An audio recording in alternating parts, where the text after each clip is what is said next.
Welcome to my talk at the PA conference. This talk is entitled Defending Public Health in a Time of Adversity, Lessons Learned from the HIV Epidemic. I'm Gary Spinner.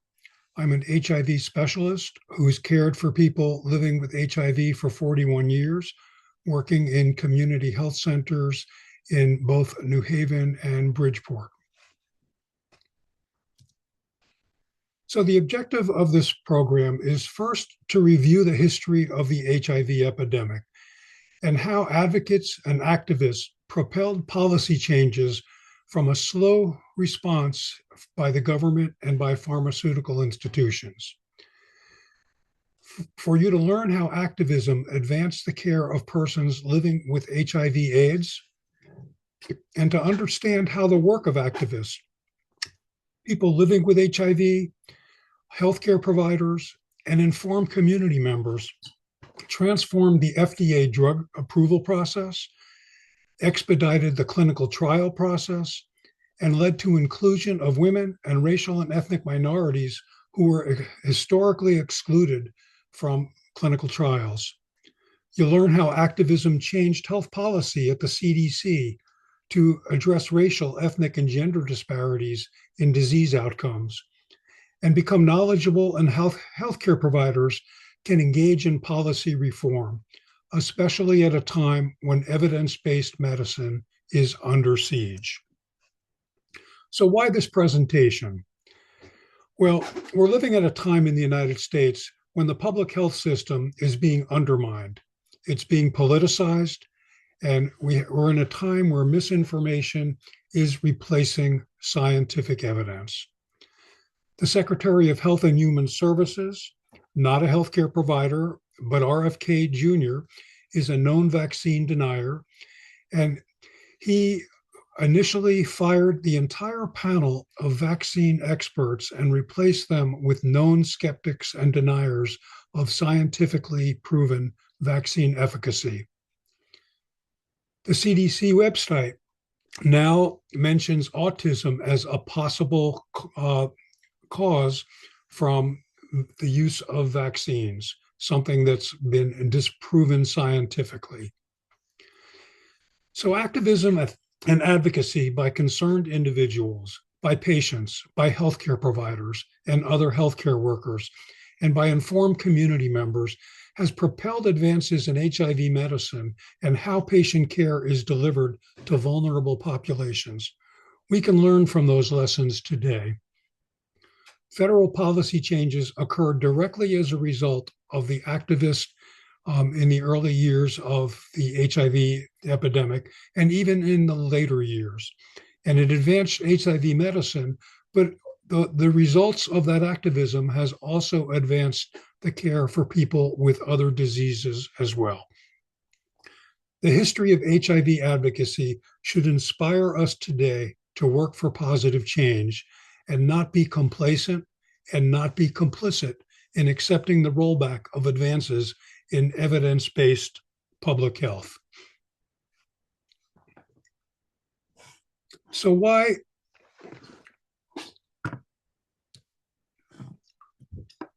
is the history of HIV activists, and why is this important?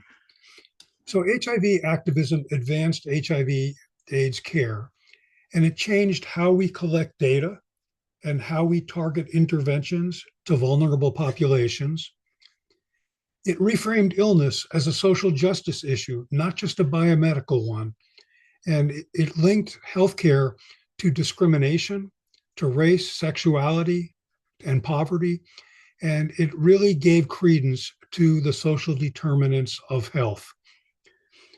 That activism changed how clinical trials are conducted and who gets access to clinical trials. It led to accelerated new drug approval pathways, to parallel track access and expanded compassionate use programs. All those things directly a result of the work of activists advocating for policy change.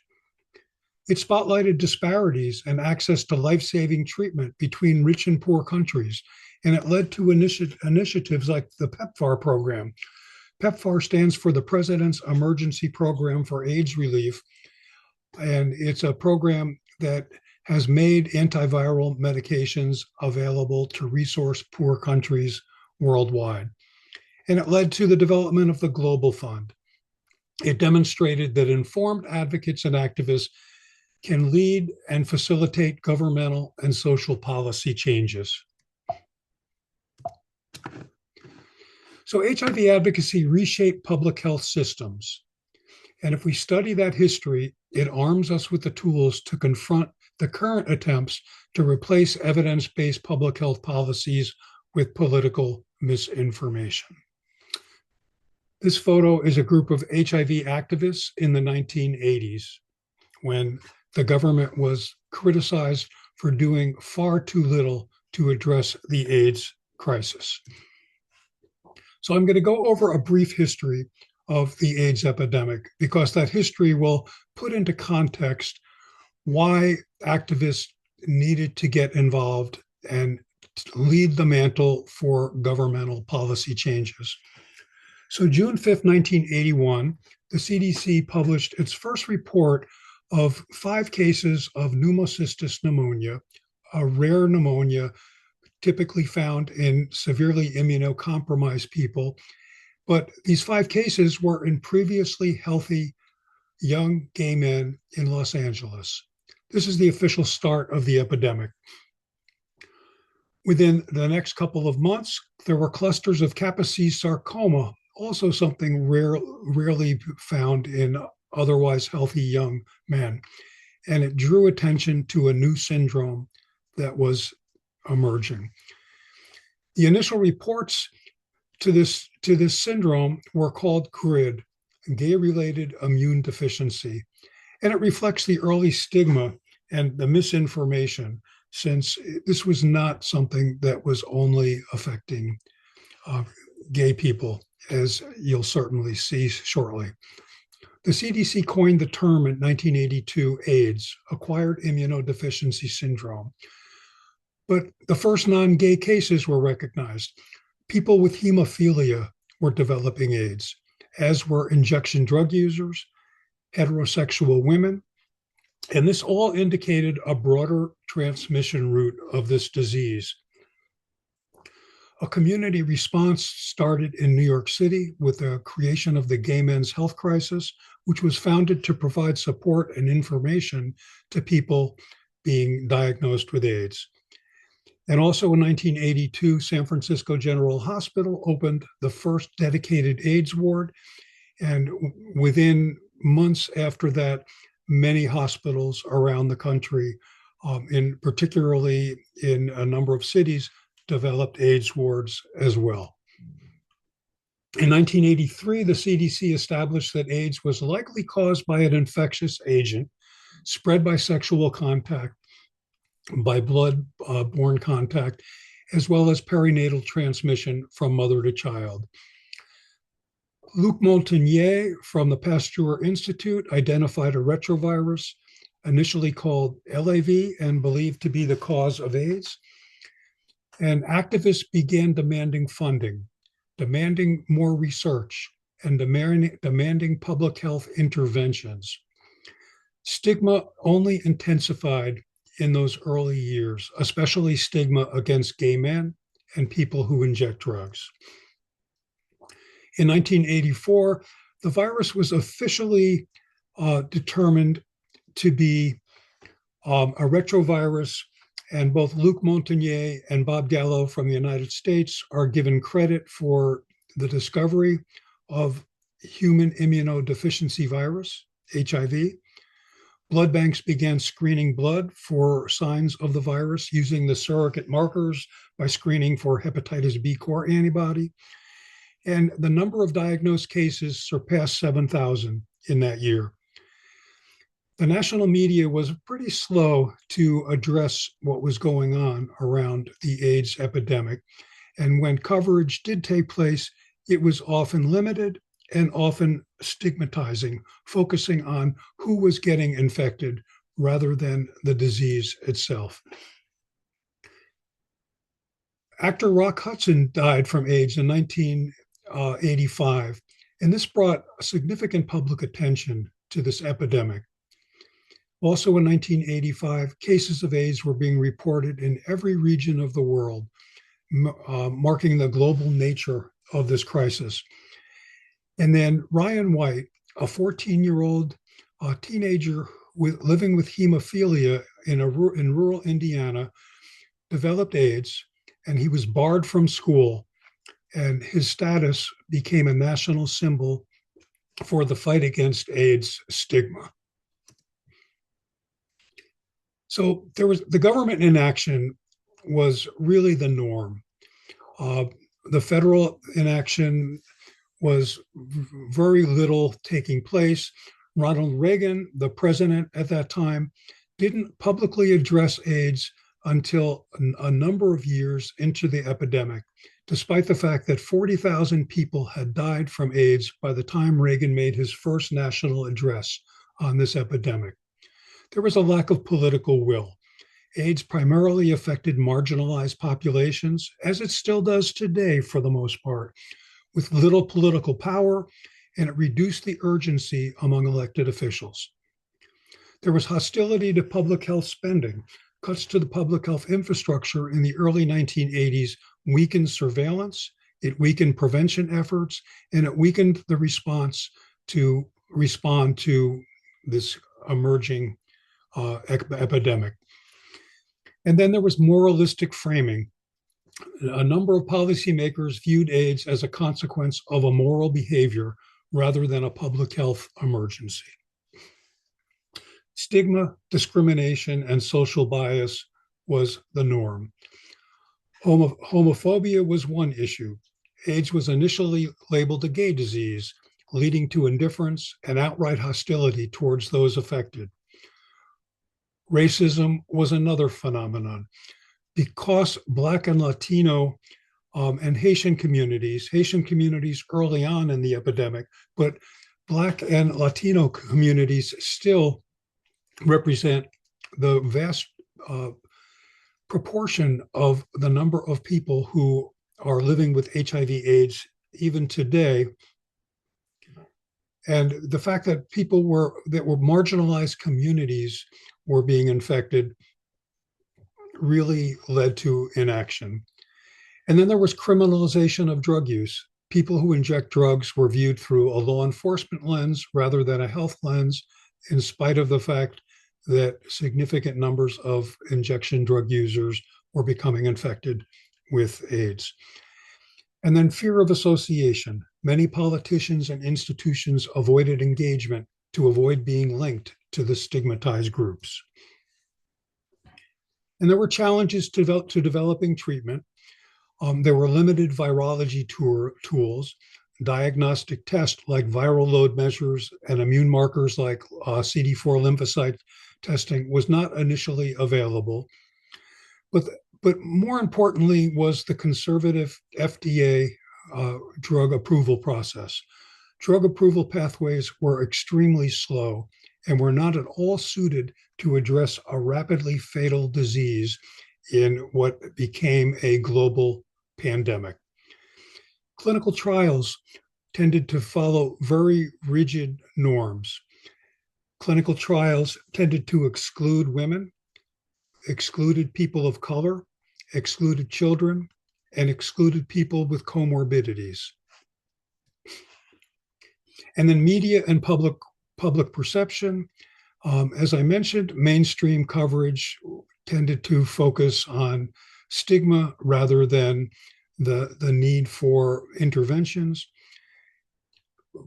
Public perception and the media was by and large sensationalistic, lots of misinformation, fear-based and judgmental narratives fueled the panic instead of education. And then there was a lack of public pressure. Without sustained media attention, there was little incentive for rapid government action. The political will to address a disease that was initially affecting marginalized people like gay men and injecting drug users and people of color really minimized the need for public pressure on policymakers and governmental institutions. And then some of the ethical and institutional barriers. There was neglect of patient voices. people with AIDS were excluded from decision-making. Research prioritization biases. Diseases affecting respectable populations receive much faster attention and funding than diseases affecting marginalized communities. And then there was an absence of emergency framework. There was no precedent in the United States for fast-tracking drug development, especially for a stigmatized epidemic. So activists began to demand policy change. In 1986, one group of activists formed an organization called ACT UP, the AIDS Coalition to Unleash Power, and they demanded policy changes. They staged major demonstrations on Wall Street, demonstrations in front of the FDA, demonstrations in front of the National Institutes of Health. They staged die-ins and protests and media campaigns demanding faster drug approval. This was really the signature poster of ACT UP. And the text at the bottom of the poster, which you really can't see, says, "Why is Reagan silent about AIDS? What is really going on at the Centers for Disease Control, the the Food and Drug Administration, and the Vatican? Gays and lesbians are not expendable. Use your power, vote, boycott, defend yourselves, turn anger, fear, and grief into action." And these are some posters that were very prominently placed during the activist days from ACT UP. One AIDS death every 12 minutes. Demonstrate in civil disobedience on May 21st. No more invisible women. We're dying for data. Storm the FDA. The government has blood on its hands. One AIDS death every half hour. And this is a collage of some photos showing the activist days. This particular person in the center says, his shirt says, "If I die of AIDS, forget burial. Just drop my body on the steps of the FDA." And the bottom right, you can see dead from drug profiteers. People conducted civil disobedience on the sidewalk. There's a poster that one person's holding that says, "George Bush, you make me sick." Seize control of the FDA. On October 11th, 1988, 1,500 activists from around the US descended on the headquarters of the FDA in Rockland, Maryland, and they demanded that the FDA speed up research, development, and approval of drugs to treat AIDS. And you can see somebody's shirt, "If transphobia kills me, forget burial. Drop my body on the steps of Congress." FDA, unsafe at any dosage. More protests at the FDA. Time isn't the only thing the FDA is killing. We die, they do nothing. ACTA protested at City Hall in New York City. And it was a major direct action to protest demanding AIDS treatment and research. And if you look at a couple of the signs, it really shows for one, housing for people with AIDS. We now know, and we now have a federal program, the Ryan White program, that recognizes social determinants of health, and that people who are unhoused living with AIDS don't have clinical outcomes as well as people who are housed, obviously. And so housing support is something now that is offered. Clean needles saves lives. Again, this is really prescient. We now have harm reduction programs, and we know that needle exchange, syringe exchange programs can really help prevent transmission of infectious diseases like HIV, AIDS, and hepatitis C. Confronting the pharmaceutical industry. So there were numerous protests on Wall Street in the 1980s, advocating to speed up the process of drug development. This is a photo of a die-in on Wall Street, and people were protesting Burroughs Wellcome. Burroughs Wellcome was the first company to have an FDA-approved drug to treat HIV/AIDS. It was a recycled cancer drug called zidovudine. It was branded as AZT. It had some minimal benefit, and it was priced at $10,000 a year. And at the time, in 1987, it became the most expensive drug ever priced in the United States. So activism really changes healthcare. So Tony Fauci, a young Tony Fauci in those days, was the head of NIAID, the National Institute for Allergy and Infectious Diseases. And he was criticized roundly by activists as being too focused on lab science, too focused on clinical trials, and people were dying rapidly and demanding more immediate interventions. People demanded access to experimental drugs, and activists criticized Fauci for what they saw as excessive bureaucracy, which delayed access to potentially life-saving experimental treatments. And he became a symbol of government inaction. He was a prominent health official, and he became a target of protest. And he represented the target in terms of the mistrust of the medical establishment. And Fauci was seen as representing that establishment. Well, to his credit, Fauci responded to activists and policy changes began to start up. Fauci engaged directly with activists. He met face to face with groups like ACT UP. He listened to their frustrations and their demands. Clinical trial practices started to change. Fauci pushed for reforms that allowed patients more access to experimental drugs outside the rigid trial structures. And this is known as parallel track programs, which we now have today. Inclusion of patients in decision-making. Fauci realized that there were many knowledgeable people living with HIV/AIDS, and the need existed to incorporate activists into NIH advisory committees in order to give patients and advocates a voice in research priorities. He acknowledged activist expertise. He came to recognize that many activists had deep scientific knowledge and can contribute meaningfully to policy discussions. And so Fauci's reputation really shifted. Today, the retired Tony Fauci has really been a hero in terms of leading, from a governmental policy perspective, the fight against HIV/AIDS. So activism led to the introduction of community-based research. Community-based research really was not something that happened before being demanded by activists. And it was realized that marginalized people with HIV/AIDS were getting their primary care in community settings, in community health centers, not necessarily in academic medical centers. And so community-based research utilized the expertise and resources of the community-based healthcare providers who were practicing. And it made participation in clinical trials more accessible to patients with HIV, particularly to people of color, to women, to LGBTQ people. And this actually not only affected HIV/AIDS, but it has enabled participation in clinical trials for people with other diseases as well.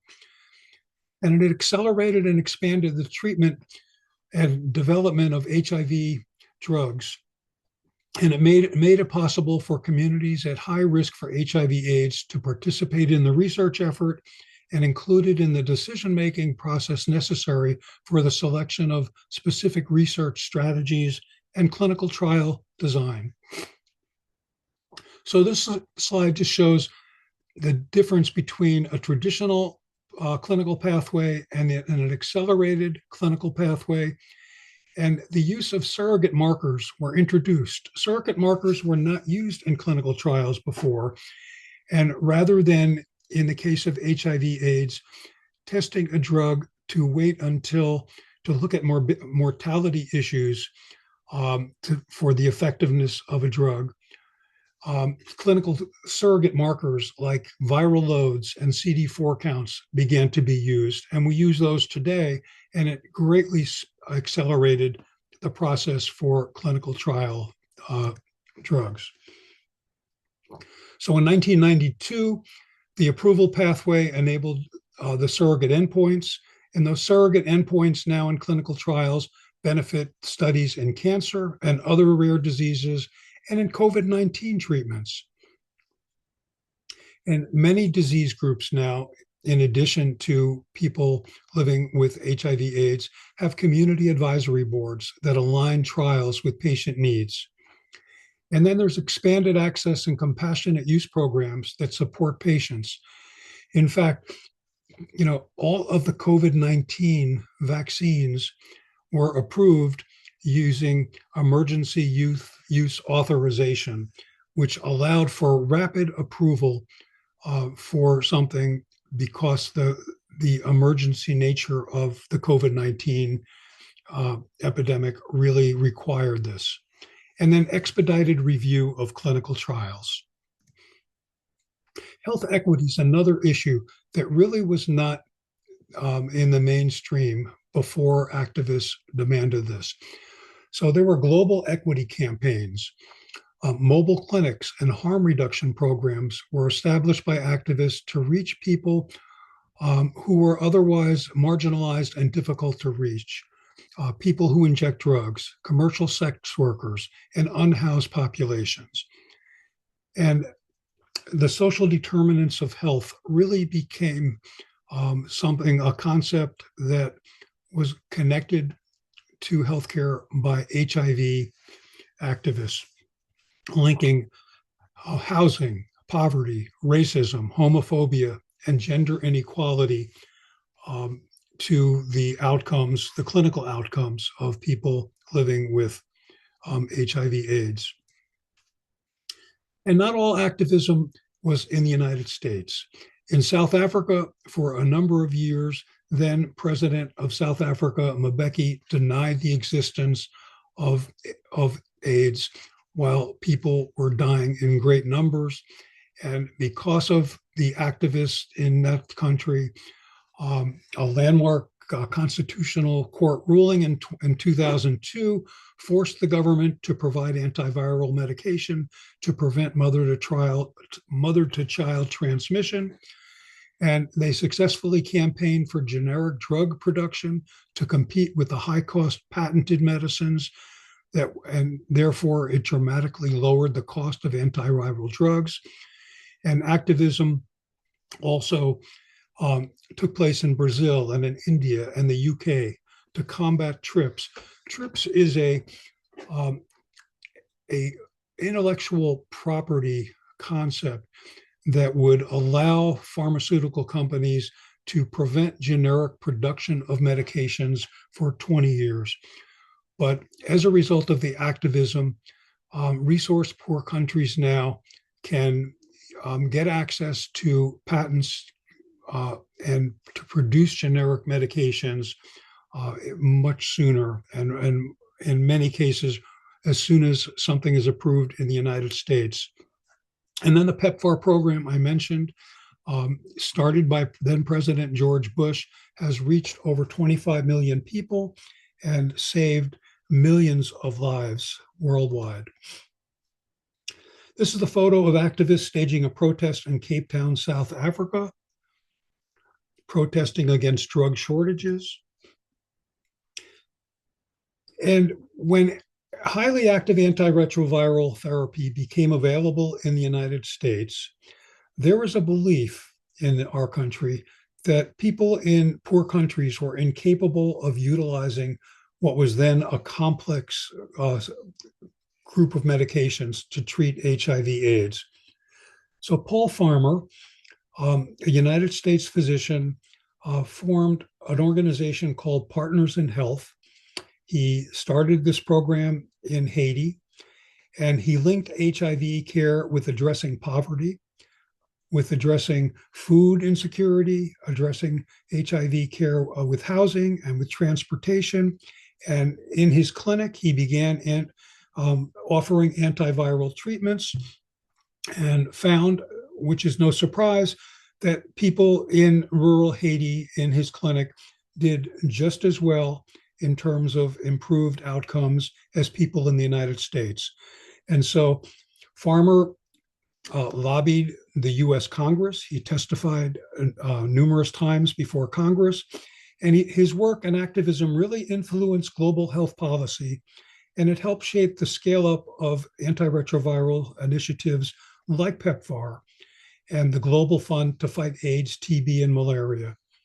And he made antiretroviral therapy a moral imperative, not a luxury for wealthy people in wealthy countries.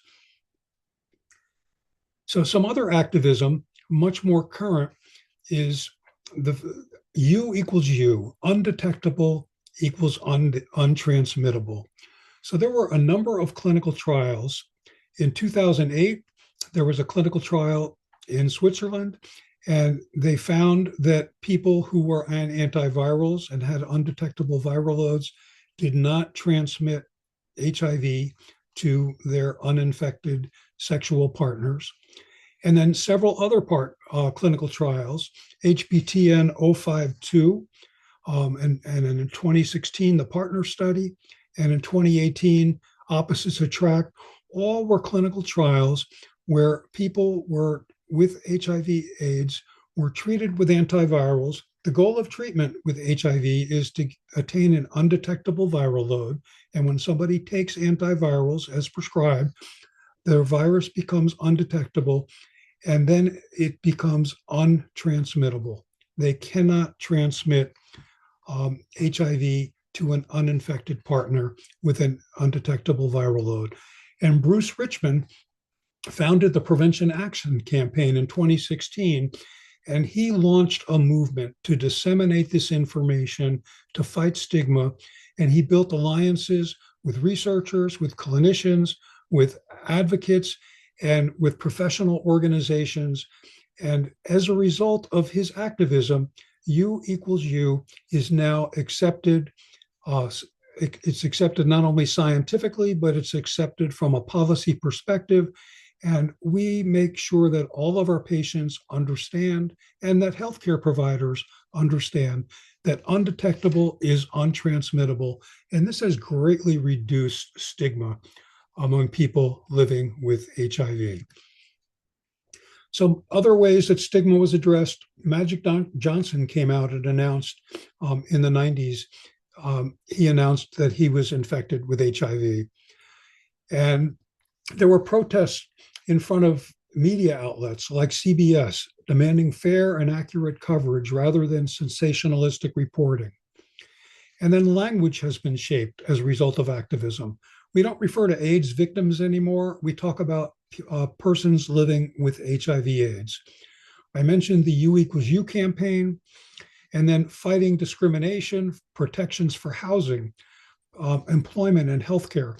Earlier on in the epidemic, it was okay to discriminate against people with HIV/AIDS. I actually had a patient who was an injection drug user that finally took my advice and went to a drug treatment program. I was treating him at the time with AZT, and with that drug treatment, with that hospital actually in Connecticut, learned that he was on AZT. He was confined to his room. He was given his food on paper plates and told to double bag his utensils and paper plates. And it wasn't until he called me because he was going to leave that I got an attorney to visit this clinic, this hospital, meet with the hospital administrator. And as a result, that hospital allowed him to complete his treatment and be treated like everybody else. So fighting discrimination, employment, the Americans with Disabilities Act now protects people with diseases and health conditions, and then challenging travel bans. Up until 2010, people infected with HIV were disallowed from entrance into the United States. And activists challenged that, and that travel ban was finally lifted. And then addressing racism, homophobia, and sexism, and pushing for social justice also has addressed HIV stigma. So where are we today? So the so-called One Big Beautiful Bill Act includes sweeping Medicaid reductions. There are eligibility work requirements, and more frequent redeterminations and new copays. And the purpose of all of this, and this was no secret to the people who passed this bill, is to reduce the number of people on Medicaid. And the Congressional Budget Office projects that 10 to 17 million Americans will become uninsured over the next decade due to these changes. And in addition, Medicare is under attack right now. There is a prior authorization process that's being implemented for traditional Medicare, where prior authorizations had previously not been required. And this process is using artificial intelligence to make these determinations. And then the expiration of the Affordable Care Act's enhanced premium tax credits and subsidies has led to, increased premiums that have doubled or more for many people. And this will lead to increased morbidity and mortality from delayed lack of access to care. And in the healthcare industry itself, loss of revenue, $32.1 billion of lost revenue to healthcare providers as a result of the loss of healthcare coverage by people under the Affordable Care Act, and $7.7 billion spike in uncompensated care in this calendar year alone is projected. So ACA eligibility changes are expected to add up to 4 million people losing coverage in 2026, especially in the southern states. And the outcome, again, is more delayed or foregoing medical care, rising medical debt among working and middle-class families. And then there have been 5,200 Health and Human Service and CDC researchers who were terminated last year. Staff at Health and Human Services, including staff working on Alzheimer's research centers, and it's slowing public health and biomedical research efforts. And even a NIH maternal health study was stopped midstream. And this study was undertaking support for addressing persistent Black maternal mortality disparities in birth outcomes. And then there's the overhaul of the childhood vaccine recommendations. I mentioned that ACIP, the Advisory Committee on Immunization Practices, the experts were replaced with vaccine deniers. There have been major revisions to national immunization policy based on politics, not based on science. HHS and CDC has drastically cut the recommendations for childhood vaccines, including influenza, rotavirus, meningococcal disease, and hepatitis A. And instead, they're recommending shared clinical decision-making. Now, as healthcare providers, we can say, well, shared clinical decision-making is a reasonable alternative.